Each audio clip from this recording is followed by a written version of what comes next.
नमस्कार प्रिय श्रोताओं। आज मैं आप सबको यशपाल जी द्वारा लिखित एक कहानी तुमने क्यों कहा था मैं सुंदर हूँ सुनाने जा रही हूँ। दोस्तों, यदि आपको मेरा वाचन पसंद आता है तो आप सबसे मेरी ये रिक्वेस्ट है कि प्लीज़ मेरे इस चैनल को सब्सक्राइब कर लीजिए और मेरी कहानियों को लाइक और शेयर, और हाँ, बेल आइकन ज़रूर दबा लीजिएगा जिससे मेरी आगे आने वाली कहानियों की नोटिफिकेशंस आपको मिलती रहें। तो आइए सुने कहानी तुमने क्यों कहा था मैं सुंदर हूँ। अच्छा, हमारा एक फ़ोटो बना दीजिए, माया ने सकुचाते हुए कह डाला। निगम को बहुत अच्छा लगा। वाह, ज़रूर, उसने आश्वासन दिया। माया से इतनी बात कहला सकने में निगम का लगभग 1.5 मास का समय और प्रयत्न लगा था। इस प्रयत्न का इतिहास बहुत रोचक न होने पर भी उसका महत्व है।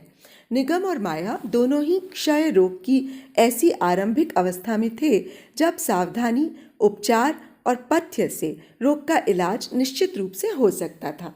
रोग हो जाने की आशंका का कारण दोनों के लिए अलग अलग था। माया को उसके पति ने दमे से पीड़ित, आयु से थके हुए, किसी भी काम के लिए अयोग्य संबंध में अपने बड़े भाई की संरक्षता में इलाज के लिए भेजा था। इलाज के लिए दोनों एक ही जगह भुवाली में थे, एक ही बंगले का आधा आधा भाग लेकर रह रहे थे। इलाज एक ही डॉक्टर का और लगभग एक ही जैसा था। क्षय का रोग जितना भयंकर है, इलाज उसका उतना ही सीधा और सरल है। पूर्ण विश्राम, अच्छा भोजन और प्रसन्न रहना। डॉक्टर साहब अपने रोगियों को स्पष्ट शब्दों में कहते रहते थे, डॉक्टर जादू से आपका इलाज नहीं कर सकता, इलाज आपके हाथ में है। डॉक्टर केवल सुझाव देकर और दवा बताकर सहायता कर सकता है। इसी स्पष्टवादिता के सिलसिले में डॉक्टर साहब माया को सहानुभूति भरी डांट भी सुनाते रहते थे। डॉक्टर हर 7वें दिन अपने मरीज को तौलकर उसका वजन घटने बढ़ने से उसके स्वास्थ्य में सुधार का अनुभव करते थे। माया के वजन में कभी तोला भर भी बढ़ती न पाकर उस और अपने नुस्खे असफल होते देखकर वे परेशानी में माया के जेठ से पूछते, क्या बात है, ये क्या खाती है, कितना खाती है, कभी घूमने जाती है या नहीं, कभी हंसती बोलती है, वगैरह वगैरह। माया के जेठ मुंशी जी दमे और वृद्धावस्था की दुर्बलता के कारण रेंगते से स्वर में सब बातों के लिए असंतोषजनक उत्तर देकर अपने समझाने का कुछ असर न होने की शिकायत कर देते। डॉक्टर जिम्मेदारी के अधिकार से रोगी को डांटते, क्या गुमसुम बनी बैठी रहती हैं आप, इलाज नहीं कराना है तो आगरा लौट जाइए, हमारी बदनामी कराने से आपका क्या फ़ायदा। इन्हें देखिए, डॉक्टर साहब निगम की ओर संकेत करते, 15 दिन में 3 पौंड वजन बढ़ गया। आप 1.5 महीने से यूं ही पड़ी हैं, अभी कुछ बिगड़ा नहीं है, लेकिन आपका यही ढंग रहा तो रोग बढ़ जाएगा। लौटते समय डॉक्टर साहब माया के जेठ, उनके पड़ोसी निगम और निगम की माँ चाची सबसे अपील कर जाते, आप लोग इन्हें समझाइए, कुछ खिलाइए पिलाइए और हंसाइए। निगम साधारणतः स्वस्थ, परिश्रमी और महत्वाकांक्षी व्यक्ति है। वो चित्रकार है। पिछले वर्ष दिसंबर में वो अमेरिका में होने वाली एक प्रदर्शनी में भेजने के लिए कुछ चित्र बना रहा था। उसे इन्फ्लुएंजा हो गया। बीमारी में विश्राम न करने के कारण उसका बुखार टिक गया। डॉक्टरों के परामर्श से इलाज में जलवायु की सहायता लेने के लिए वो भोपाली चला गया। उसे तुरंत ही लाभ हुआ। स्वस्थ हो जाने पर वो जरा और मृत्यु पर जीवन की विजय का एक चित्र बनाना चाहता था।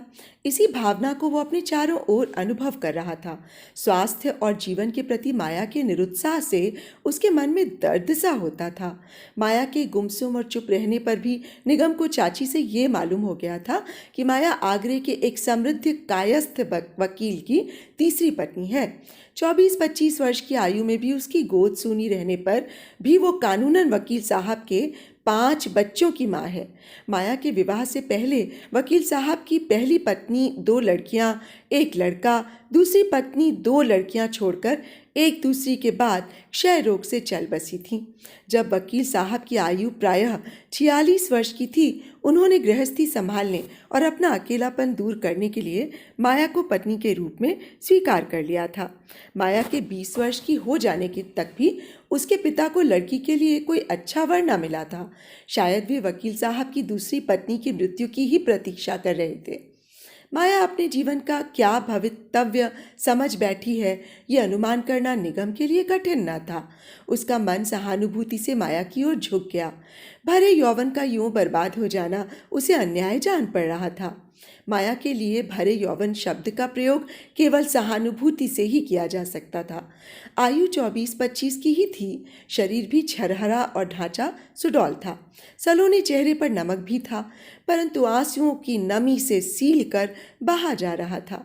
आंखों के नीचे और गालों में गड्ढे पड़े हुए थे, जैसे किसी अच्छे खासे बने चित्र पर मैला पानी पड़ जाने से रंग बिगड़ जाए और केवल ब्रह्माकृति ही बची रहे। निगम ने जिस नेकनियत और मन की सफाई से माया की ओर आत्मीयता का आक्रमण किया था, उसकी उपेक्षा और विरोध दोनों ही संभव न थे। हाथ में ताश की गड्डी फरफराते हुए वो चाची से घर और चौके का काम छुड़वाकर उन्हें जबरदस्ती बरामदे में बुला लेता और फिर माया के जेठ को ललकारता, आइए मुंशी जी, दो दो हाथ हो जाएं। इसके साथ ही माया से भी खेल में शामिल होने का अनुरोध करता। बिरादरी के नाते वो माया को नी धड़क सक्सेना भाभी कहकर संबोधित करता। उस महफिल में त्रुप का ही खेल चलता। निगम बड़े जोश से वो मारा पापड़ वाले को चिल्लाकर गलत पत्ता चल देता और फिर अपनी भूल पर विस्मय से सिर खुजलाते हुए अरे पुकार कर सबको हंसा देता। माया के रक्तहीन होठ मुस्कुराए बिना न रह सकते। निगम चुनौती देता, आप हंसती भी हैं? अच्छा, अब की लीजिए। 5-7 मिनट में फिर कोई जबरदस्त दांव दिखाई पड़ जाता। पुकार उठता, ये देखिए खराब खेल फर्रखाबादी, और फिर वैसी ही भूल हो जाती। ताश के खेल के अतिरिक्त निगम की आप बीती हंसोड़ कहानियों का अक्षय भंडार भी माया को विस्मय से सुनने के लिए विवश कर देता था। माया की उदासी कुछ पल के लिए दूर हो जाती। वो कभी माया को कोई कहानी की पुस्तक, पत्रिका या चुने हुए चित्रों का एल्बम ही दिल बहलाने के लिए दे देता। निगम ने इन चित्रों को अपने व्यवसाय में उपयोग के लिए चुना था। उसमें अनेक देशी विदेशी अर्धनग्न या नग्न चित्र भी थे। इनका उपयोग निगम अपने चित्रों में अंगों के अनुपात ठीक बना सकने के लिए करता था। माया को एल्बम देते समय शिष्टाचार के विचार से ऐसे चित्र निकाल लेता था। निगम की सहृदयता के प्रभाव से माया की चुप्पी कुछ कुछ हिलने लगी थी, पर वैसे ही जैसे बहुत दिनों तक उपयोग में न आने वाले तालाब पर जमी मोटी काई भी वायु के झोंके से फट तो जाती है, परंतु तुरंत ही मिल भी जाती है। माया पुस्तकों या पत्रिकाओं को कितना पढ़ती और कितना समझती थी, इस विषय की कभी कोई चर्चा न होती। हाँ, जब निगम बंगले के आंगन से दिखाई देने वाले दृश्यों के माया के सामने खींचे हुए फोटो माया को दिखाता, तो स्मृति की मुस्कुराहट जरूर माया के होठों पर आ जाती और वो 2-4 शब्दों में फोटो की प्रशंसा भी कर देती। माया को उत्साहित करने के लिए निगम कह देता, आप भी सीख लीजिए ना फोटो बनाना, बड़ा आसान है, कुछ करना थोड़ी ही होता है, बस अच्छे दृश्य के सामने कैमरा खोल देना और बंद कर देना, तस्वीर तो अपने आप बन जाती है। क्या करूंगी, मुझे क्या करना है, माया टाल देती। निगम उसे जीवन के प्रति उदासीन न होने की नसीहत देने लगता। उस बात से जान बचाने के लिए वो तुरंत कोई दूसरी बात करने लगती। ये मेरा नौकर बाजार जाता है तो वहीं सो रहता है, देखूं शायद आ गया हो। ऐसे ही एक दिन निगम माया को नए बनाए फोटो दिखा रहा था और समझा रहा था, आदमी कुछ करता रहता है तो उदासी नहीं घेरती। तब माया कह बैठी, अच्छा, हमारा एक फोटो बना दीजिए। जरूर, निगम ने उत्साह से उत्तर दिया। जब कहिए। अरे जब हो, चाहे अभी बना दीजिए। अवसर की बात, उस समय निगम के पास फिल्म समाप्त हो चुकी थी। फिल्म समाप्त हो जाने के कारण बताकर उसने विश्वास दिलाया कि किसी दिन वो खुद या उसका नौकर करम सिंह नैनीताल जाएगा तो फिल्म आ जाएगी। वो सबसे पहले माया का फोटो बनाएगा। माया का फोटो बना देने की बात होने के चौथे या 5वें दिन करम सिंह कुछ सामान लेने नैनीताल गया था। लगभग दिन डूबने के समय लौटकर करम सिंह कुछ सामान और बचे हुए पैसे निगम को सहेज रहा था। माया ने आकर पूछ लिया, भाई साहब, फिल्म मंगवा लिया है? हाँ हाँ, क्यों नहीं। फिल्म की बाबत भूल जाने की बात निगम स्वीकार न कर सका। क्यों, क्या फोटो अभी खिंचवाइएगा? उसने उत्साह प्रकट कर दिया। अभी बना दीजिए। माया को भी ऐतराज न था। मुंशी जी को बुला ले, निगम ने सोचकर कहा। वे तो बाजार गए हैं, देर में लौटेंगे। आप भी तो कपड़े बदलेंगी, तब तक रोशनी कम हो जाएगी। निगम ने दूसरा बहाना सोचा।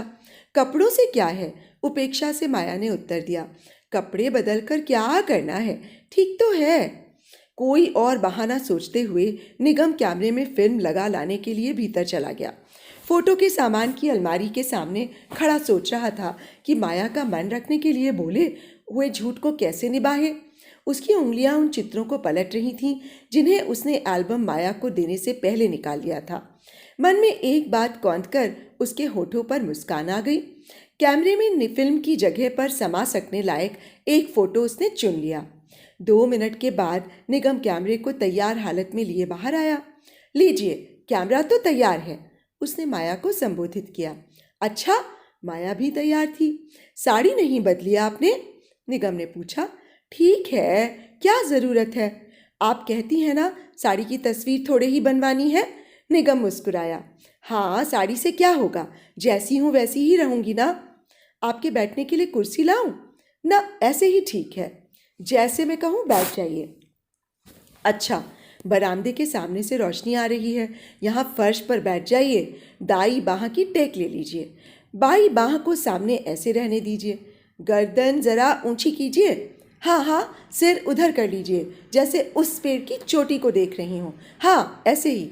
माया निगम के निर्देशानुसार बैठ गई। निगम ने चेतावनी दी, अब आधा मिनट बिल्कुल हिलिएगा नहीं। वो स्वयं 2 गज परे फर्श पर उकड़ू बैठकर कैमरे को माया की ओर साध रहा था। कैमरे की आंख खुलने का और बंद होने का टिक शब्द हुआ। थैंक यू, बस हो गया, निगम ने हंसकर कहा। जाने कैसी बनेगी, माया फर्श से उठती हुई बोली। अभी मालूम हो जाएगा, निगम ने तटस्थता से उत्तर दिया। अभी कैसे? माया ने विस्मय प्रकट किया। 1-2 दिन तो लगते हैं ना बनाने में। हाँ, ऐसे कैमरे और फिल्म भी होते हैं, निगम ने स्वीकार किया और बताया। ये दूसरी तरह का कैमरा है। ये कैसा है? माया का विस्मय बढ़ा। इस कैमरे से फोटो 5 मिनट में आप ही तैयार हो जाती है, निगम ने समझाया और अपनी कलाई पर घड़ी की ओर देखकर बोला। अभी 2 मिनट ही हुए हैं। शेष 3 मिनट माया उत्सुकता से प्रतीक्षा करती रही। 2 मिनट और गुजर जाने पर निगम ने ठिठक कर कहा, आधा मिनट और ठहर जाना अच्छा है, जल्दी करने से कभी कभी फोटो को हवा लग जाती है। माया उत्सुकता से अपलक कैमरे की ओर देखती रही। निगम कैमरे को ऐसी बेबाकी से माया की आंखों के सामने खोलने लगा कि संदेह का कोई अवसर न रहे। जैसे जादूगर दर्शकों के सामने झाड़ कर दिखा देने के बाद लपेट लिए रुमाल में से अद्भुत वस्तु निकालते समय आहिस्ते आहिस्ते दिखा दिखा कर तह खोलता है। कैमरे का पिछला हिस्सा खुला। फोटो की सफ़ेद पीठ दिखाई दी। निगम ने फोटो को स्वयं देखे बिना माया की ओर बढ़ा दिया। माया के हाथ उत्सुकता से फोटो की ओर बढ़ गए, परंतु फोटो आंखों के सामने आते ही उसके हाथ से गिर गई। आंखें झपक गईं और शरीर में थोड़ा बहुत जो भी रक्त था पीले चेहरे पर खिंच आया। क्यों? भोले स्वर में निगम ने विस्मय प्रकट किया। ये हमारा फोटो है? माया आंखें न उठा सकी, किंतु होठों पर आई मुस्कान भी छिपी न रही। निगम ने आरोप का विरोध किया। आपके सामने ही तो फोटो लेकर कैमरा खोला है, इसमें हमारे कपड़े कहाँ हैं? तनिक आंख उठाकर माया ने साहस किया। फोटो में माया की तरह छरहरे शरीर परंतु बहुत सुंदर अनुपात के अवयव की निरावरण युवती दाईं बाह का सहारा लिए चट्टान पर बैठी कहीं दूर देख रही थी। आपने ही तो कहा था, निगम ने सफाई दी, कि कपड़ों की फोटो थोड़े ही खिंचवानी है। ऐसा कहीं होता है? माया ने झेप में अविश्वास प्रकट किया और उसका चेहरा गंभीर हो गया। ओहो, निगम ने परेशानी प्रकट की। आपने क्या एक्सरे नहीं देखा कभी? ऐसा भी कैमरा होता है जिसमें शरीर के भीतर की हड्डी और नसें आ जाती हैं। अपना कैमरा दिखाकर वो कहता गया। इस कैमरे से कपड़ों के भीतर से शरीर की फोटो आ जाती है। यदि आप पूरे कपड़ों समेत चाहती हैं तो मैं दूसरे कैमरे से वैसी ही फोटो खींच दूंगा। माया ने एक बार फिर फोटो देखने का प्रयत्न किया, परंतु देख न सकी। उसका चेहरा गंभीर हो गया। वो उठकर अपने कमरे में चली गई। निगम भी कैमरा और चित्र संभालकर अपने कमरे में चला आया। कुछ देर बाद वो चिंता में सिर झुकाए पछताने लगा। ये क्या कर बैठा वो? माया हंसने की अपेक्षा चिढ़ गई, नाराज हो गई। कहीं चाची से शिकायत ना कर दे। शिकायत कर सकती है या नहीं? रात में नींद आ जाने तक यही विचार निगम को विक्षिप्त किए रहा और इस परेशानी के कारण नींद भी जरा देर से आई। अगले दिन निगम का पश्चाताप और चिंता बढ़ गए। माया की नाराजगी अब साफ ही थी। प्रातः सूर्योदय के समय माया कुछ क्षण के लिए धूप में आती थी और निगम से नमस्कार और कुशल क्षेम हो जाती थी। उस दिन माया दिखाई नहीं दी। निगम क्या करता? तीर कमान से तो निकल चुका था। वो केवल अपने को ही समझा सकता था कि उसकी नीयत खराब न थी। उसने तो केवल हंसी की थी, पर वो हंसी दूर तक चली गई। पश्चाताप के कारण निगम स्वयं भी चुप हो गया। उसकी चुप्पी चाची से छिपी न रही। उन्होंने पूछा, जी तो अच्छा है ना बेटे? निगम ने एक किताब में ध्यान लग जाने का बहाना कर चाची को टाल दिया, परंतु उदासी न मिटा सका। वो किताब पढ़ने का बहाना किए 10 बजे तक अपने कमरे में लेटा रहा। कमरे के बाहर से आवाज़ आई, सुनिए। आवाज़ पहचान कर निगम तड़प उठा। आइए। माया दरवाजे में ही आ गई। कलफ की हुई खूब महीन धोती में से पीठ पर पहले गीले केश झलक रहे थे। लज्जा से आंखों की मुस्कान छिपाते हुए बोली, भाई साहब हमारा फोटो दे दीजिए। निगम के मन से पश्चाताप और दुश्चिंतता ऐसे उड़ गई जैसे फूंक मारने से आईने पर पड़ी धूल साफ हो जाती है। कल वाला? जैसे कुछ याद करने की चेष्टा करते हुए उसने पूछा। हाँ, वो तो हमने अपने पास रखने के लिए ही बनाया है। निगम ने गंभीरता से विचार प्रकट किया। वाह, तस्वीर तो हमारी है। माया ने अधिकार प्रकट किया। आपकी है? कल तो आप कह रही थी कि तस्वीर आपकी नहीं है। दीजिए ना, आपने ही तो खींची है। माया ने आग्रह किया। उसकी आंखों में चमक थी और स्वर में कुछ मचल। अच्छा, ले लीजिए। निगम ने पराजय स्वीकार कर ली और तस्वीर मेज पर से उठाकर माया की ओर बढ़ा दी। माया ने 2-3 सेकंड तक तस्वीर को तिरछी निगाहों से देखा और फिर लजाकर विरोध किया। हमारी नहीं है ये तस्वीर। अभी आप मान रही थी। निगम ने उलझन प्रकट की। क्यों? ये तो बहुत अच्छी है। हम ऐसे कहाँ हैं? माया की आंखें झुक गईं और चेहरे पर लाली बढ़ गई। माया के नए धुले केशों से सुगंधित साबुन के सद्य स्नान की सुवास आ रही थी। अपने रक्त में झंझनाहट अनुभव करते हुए भी निगम ने कह दिया, है तो, नहीं तो तस्वीर कैसे सुंदर होती? सच कहते हैं? माया ने निगम की आंखों में सच्चाई भांपने के लिए देखा। हाँ, बिल्कुल सच। निगम को माया की लज्जा और पुलक से अद्भुत रस मिल रहा था। माया फिर फोटो की ओर देखती रही। इसे फाड़ दीजिए। आंखें चुराए उसने कहा। मैं तो इसे संभाल कर रखूंगा। निगम ने उत्तर दिया। लखनऊ जाने पर याद आने पर इसे देखूंगा। माया ने निगम की आंखों में देखना चाहा, पर देख न सकी। फोटो उसने ले लिया। आपको फिर दे दूंगी। फोटो को हाथ में और हाथ को धोती में छिपाए वो अपने कमरे में चली गई। माया के चले जाने पर निगम फिर लेट गया और सोचने लगा। 5-7 मिनट में बात कहाँ पहुंच गई? जीवन का बिल्कुल दूसरा दृश्य उसकी आंखों के सामने आ गया।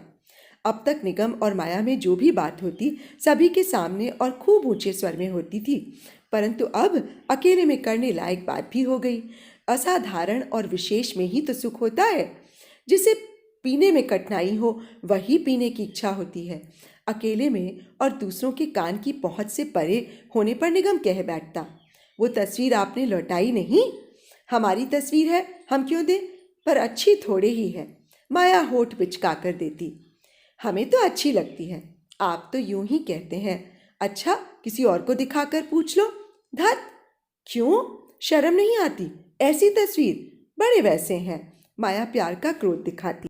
निगम की नस नस में बिजली दौड़ जाती। उसे माया के व्यवहार में परिवर्तन दिखाई दे रहा था। अब माया की आंखें दूसरी आंखों से बचकर निगम को ढूंढती। अवसर की खोज के लिए एक चुस्ती सी उसमें आ गई थी। वो परिवर्तन केवल निगम को ही नहीं, चाची और मुंशी जी को भी दिखाई दे रहा था। और इस परिवर्तन का अकाट्य प्रमाण था डॉक्टर साहब का मरीजों को तौलने वाला तराजू। तराजू ने पिछले सप्ताह माया के वजन में आधा पौंड की बढ़ती दिखाई और दूसरे सप्ताह में 1 पौंड। अब माया चाची के साथ निगम के साथ होते हुए भी कुछ दूर घूमने जाने लगी। घूमते समय ताश खेलते हुए अथवा बरामदे में चहलकदमी करते समय निगम से एक बात कर सकने और आंखें चार कर सकने के अवसर की खोज के लिए माया के मस्तिष्क और शरीर में सदा रहस्य और तत्परता बनी रहती। जुलाई का तीसरा सप्ताह आ गया था। भुवाली निरंतर वर्षा से भीगा रहता। बादल, कोहरा और धुंध घरों में घुस जाते थे। सीलन और सर्दी से चाची जोड़ों में दर्द की शिकायत करने लगी थीं। मुंशी जी को भी दमे के दौरे अधिक आने लगे थे। बहुत से बीमार वर्षा से घबराकर घर चले गए थे। माया और निगम को स्वास्थ्य में सुधार जान पड़ रहा था। निगम और माया के बंगले से प्रायः 100 गज ऊपर का बड़ा पीला बंगला और बाईं ओर के बंगले खाली हो गए थे। डॉक्टर की राय थी कि निगम अभी लखनऊ की गर्मी में न जाए तो अच्छा है, और माया को तो अभी रहना ही चाहिए था। उसकी अवस्था तो अभी ही सुधरने लगी थी। आकाश में घटाघोट बादल बने रहने पर भी माया की आंखों में और चेहरे पर उत्साह के कारण स्वास्थ्य की किरणें फैली रहती। माया की आंखों का साहस बढ़ता ही जा रहा था। जब तब निगम से आंखें चार हो जाती। वो भी उनकी सुखद उष्णता का अनुभव किए बिना न रहता। शरीर में एक वेग और शक्ति का सुखद अनुभव होता। अपने अस्तित्व और शक्ति के लिए माया का निमंत्रण पाकर उसे ग्रहण करने और माया को पा लेने की अदमनीय इच्छा होती। निगम को माया से शायद रोग की छूट लग जाने की आशंका थी। अपने को यूं रोके रहने में भी संतोष था, जैसे तेज दौड़ने के घोड़े उतावले घोड़े की रास खींचकर रोके रहने में शक्ति, सुख और गर्व का अनुभव होता है। निगम और माया दोनों जीवन की शक्ति के उफान की अनुभूति से उत्साहित रहने लगे थे। वर्षा के कारण घूमने का अवसर कम हो गया था। निगम शरीर को कुछ स्फूर्ति देने के लिए छाता लेकर बाजार तक हो आता। माया उसको आंखों में मुस्कुराकर उल्हाना देती। आप तो अकेले ही घुमाते हैं, हमारा घूमना ही बंद हो गया है। चाची कहीं जा नहीं पाती। दिन भर पानी बरसता रहा। माया ने चाहा कि ताश की बैठक जमे, परंतु मुंशी जी के दमे के दौरे और चाची के दर्द के कारण जम न पाई। माया ने कई बार बरामदे के चक्कर लगाए, रहा न गया तो निगम के कमरे के दरवाजे पर जाकर पुकारा। सुनिए, निगम ने स्वागत से मुस्कुरा कर कहा। आइए। झुंझलाहट के स्वर में माया ने शिकायत की। क्या करें भाई साहब, कोई किताब ही दे दीजिए, बैठे बैठे दिन नहीं कटता। निगम ने पूछा, कैसी पुस्तक चाहिए? तस्वीरों वाली? थत, बड़े वैसे हैं आप। निगम ने पत्रिका उठाकर दे दी। उठती अंगड़ाई को दबाकर निगम की आंखों में मुस्कुराती हुई माया पत्रिका लेकर लौट गई। माया कुछ देर बाद पत्रिका लौटाने आई। पढ़ने में जी ही नहीं लगता भाई साहब। मुस्कुराकर उसने निगम की आंखों में देखा और फिर आंखें झुकाए और बहुत गहरे दबे स्वर में बोली, कहीं घूमने नहीं चलेंगे? चलो, कहाँ चले? निगम ने वैसे ही स्वर में योग दिया। कहीं चले, ऊपर का पीला बंगला तो अब खाली है। माया के चेहरे पर सुर्खी दौड़ गई। आप नीचे सड़क से घूमकर चले आइए। निगम के शरीर का रक्त बिजली का तार छू जाने से खौल उठा। इच्छा हुई समीप खड़ी माया को बाहों में ले ले, परंतु स्थान और औचित्य का भी ख्याल आ गया। वो ठिठक गया। बोला, अच्छा। शरीर एक नए वेग के रोमांच का अनुभव कर रहा था। बादल घिरे हुए थे। निगम ने छतरी हाथ में ले ली और रसोई में बैठी चाची को पुकार कर कह दिया, जरा बाजार तक घूम आओ। निगम अपने बंगले से सड़क पर उतर गया और घूमकर ऊपर के पीले बंगले की ओर चढ़ गया। बंगले के अहातों में बरसात से अघाई लिली के फूल खूब खिले हुए थे। इससे कुछ दिन पहले बंगले में किराएदारों के रहते समय निगम, चाची और माया शाम को कुछ दूर घूमने जाकर लौटते समय इस ओर से होकर जा चुके थे। पड़ोसियों के लिए, स्वास्थ्य के लिए शुभकामना करके निगम यहाँ से फूल भी ले जाता था। बंगला सूना था। बंगले के पिछवाड़े जरा नीचे माली और नौकरों के लिए बनी छोटी छोटी झोपड़ियों में से धुआं उठ रहा था। माली संध्या का खाना बना रहा होगा। चढ़ाई चढ़ते समय दम फूल जाने के कारण सांस लेने के लिए खड़े होकर निगम ने घूमकर पीछे की ओर देखा कि माया आती होगी। माया के साहस भरे प्रस्ताव से उसका रोम रोम सिहर रहा था। पगडंडी पर कुछ दिखाई न दिया। भीगी घास पर बादल का एक टुकड़ा मचल कर बैठ गया और नीचे कुछ दिखाई न दे रहा था। बरामदे में कुछ आहट सी पाकर निगम ने देखा, माया सामने के बड़े कमरे के दरवाजे में उससे पहले ही खड़ी मुस्कुरा रही थी। माया ने बाह उठाकर उसे आने का संकेत किया। वो आगे बढ़कर कमरे में चला गया। एकांत में माया के इतने निकट होने से उसका रक्त तेज हो गया और चेहरे पर चिनचिनाहट अनुभव होने लगी। माया का सीना भी चढ़ाई पर तेजी से आने के कारण अभी तक लंबी श्वासों से ऊपर नीचे हो रहा था। उसके चेहरे पर ऐसी सुर्खी और सलोनापन था कि निगम देखता ही रह गया। आकाश में घने बादल और धुंध सी छाई रहने के कारण किवाड़ों और खिड़कियों के शीशों से केवल इतना प्रकाश आ रहा था कि शरीर की आकृति भर दिखाई दे सकती थी। किराएदारों के चले जाने के बाद सफ़ेद निवार से बुना खाली पलंग अंधेरे में उजला दिखाई दे रहा था और वार्निश की हुई कुर्सियां छाया जैसी लग रही थीं। माया ने किवाड़ बंद कर दिए। निगम ने एक घबराहट सी अनुभव की, जैसे उत्साह में किसी खंदक को मामूली समझकर कूद जाने के लिए तैयार हो जाए, पर समीप आकर खंदक की चौड़ाई से मन दहल जाए। माया उसके बिल्कुल समीप आ गई थी। माया ने हांफते हुए पूछा, हमारा फोटो अच्छा था? सच कहिए। और वो जैसे चढ़ाई की थकान से खड़ी न रह सकने के कारण धम्म से पलंग पर बैठ गई। अंधेरे में भी निगम को उसकी आंखों में चमक और चेहरे की आग्रहपूर्ण मुस्कान बिना देखे ही दिखाई दे रही थी। निगम का हृदय धक धक कर रहा था। गले में उठाए आवेग को निगलकर और समझाने के लिए उसने उत्तर दिया, है तो झूठ। अब देखिए। पांव पलंग पर समेटते हुए और पलंग के बीच सरककर माया ने हांफते हुए रूंधे स्वर में आग्रह किया। उसकी साड़ी का एक छोर कंधे से पलंग पर गिर गया था। अपने हाथ में लिए वो फोटो पलंग पर निगम के सामने डालते हुए उसने आग्रह किया, ऐसा कहाँ है? कब देखा आपने? निगम के सिर में रक्त के हथौड़े की चोटें सी अनुभव हो रही थीं। उसके शरीर के सब स्नायु तन गए। क्या हो रहा है? शर्म करो, बीमार लड़की, यहाँ आओ। व्याकुलता से मचलकर माया ने निगम को पुकारा। बहुत जोर से दिए गए धक्के के विरुद्ध पांव जमाने का प्रयत्न कर निगम ने कड़े स्वर में उत्तर दिया, पागल हो? होश करो। माया का चेहरा तमतमा उठा। माया सन्न से निश्चल हो गई। पिघली हुई आंखें पथरा गईं और गर्दन क्रोध में तन गई। श्वास और भी गहरा और तेज हो गया। आधा क्षण स्तब्ध रहकर क्रोध से निगम को घूरकर कड़े स्वर में फुंकार उठी, तो तुमने क्यों कहा था मैं सुंदर हूं? वो आंचल को संभाले बिना झपाटे से फर्श पर खड़ी हो गई। दोनों हाथों की मुट्ठियां बांधे आंसुओं से डबडबाई आंखों में चिंगारियां भरकर उसने होठ चबाकर धमकाया, जाओ, यहां से हट जाओ। निगम के पांव तले की धरती निकल गई। एक कपकपी सी आ गई। वो अवाक रह गया। माया फिर पलंग पर गिर पड़ी। वो अपना सिर बाहों में छिपाकर औंधे मुंह लेट गई। उसकी पीठ बहुत जोर की रुलाई से हिल रही थी। निगम एक क्षण उसकी ओर देखता रहा और फिर किवाड़ खोलकर तेज कदमों से चला गया। निगम अगले दिन चाची के जोड़ों के दर्द की चिंता से लखनऊ लौट गया। माया का ज्वर फिर बढ़ने लगा। डॉक्टर ने सप्ताह भर उसके स्वास्थ्य में सुधार हो सकने की प्रतीक्षा की। ज्वर नहीं रुका। डॉक्टर ने राय दी, बरसात की सर्दी और सील आपको माफिक नहीं बैठ रही। 2 महीने का मौसम ठीक नहीं। आप आगरा लौट जाइए। सितंबर के मध्य में लौट सके तो लाभ हो सकता है। फिर माया के विषय में कोई समाचार नहीं मिला।